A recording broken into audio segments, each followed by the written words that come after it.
Hey, I'm Mike, and I'm a noisemaker. So, a couple years back, I started thinking about and started feeling impressed that I should start making some noise talking about a few things.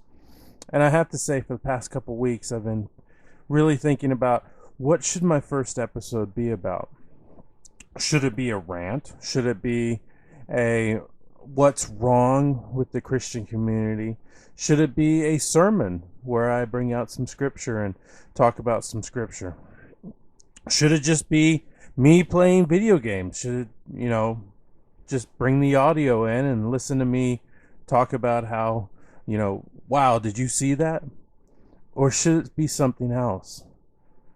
Well, I prayed about it and I thought about it and I have all these ideas. I carry around this little book where I scribble down little ideas. I recommend everybody keep a little book with them so they can scribble down ideas. But I could never quite figure out what I was going to do. How am I going to start this new thing?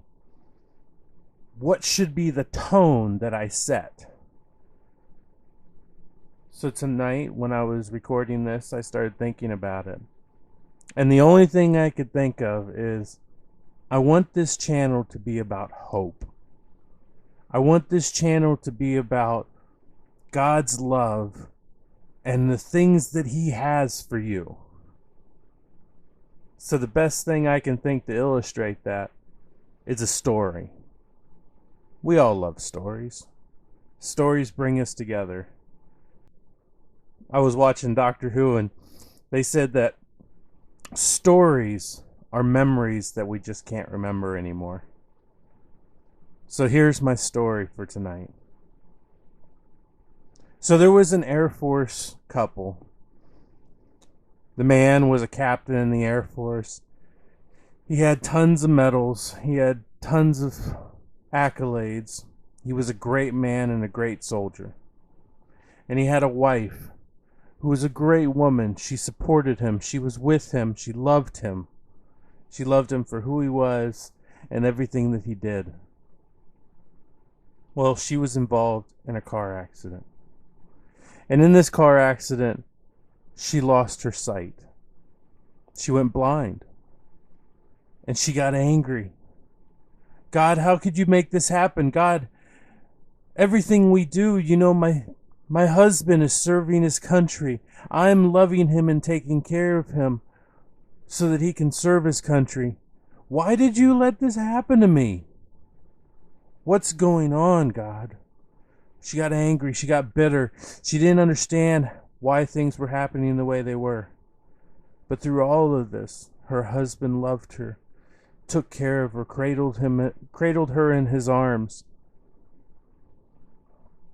And then a few months went by. And she knew that she had to go back to work. She had to start doing something again. So she got up and she talked to her husband and she said, I want to go back to work, but I need your help. Now her work was on the complete other side of the town from where the Air Force Base was. But he said, it's okay. I'll make it work. So he talked to his supervisors, he talked to his commanding officers, and he worked it out to where he could take her to work and then go to work himself and then go back in the afternoon and then take her home. So this happened for a couple months. He would drive her to work and then he would drive back to his work. And he didn't mind. He loved it. He loved spending time with her. But she felt like she was being a burden. So one night she came up to him and said, I don't want to be a burden anymore. I want to start riding the bus to work. I know I can't drive anymore, but I think I could ride the bus. But could you ride the bus with me? And he agreed. So he would get on the bus and he helped her to do things.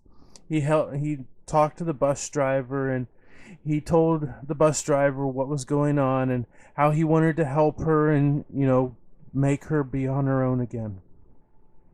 Well, the day came where she said, I want to do this on my own. So he said, okay, we'll let you do it on your own. So she got on the bus on her own. She found her seat after some time. She went all the way to work, and she fumbled around, and she couldn't quite get it right, and she was frustrated, and she got off the bus and she went to work, and then she tried it again. She was angry and she was bitter, and she couldn't understand why was this happening to me? Why do I have to learn this new life? Well, a couple days went by, and she got better, and she got better every day, but it was still a struggle.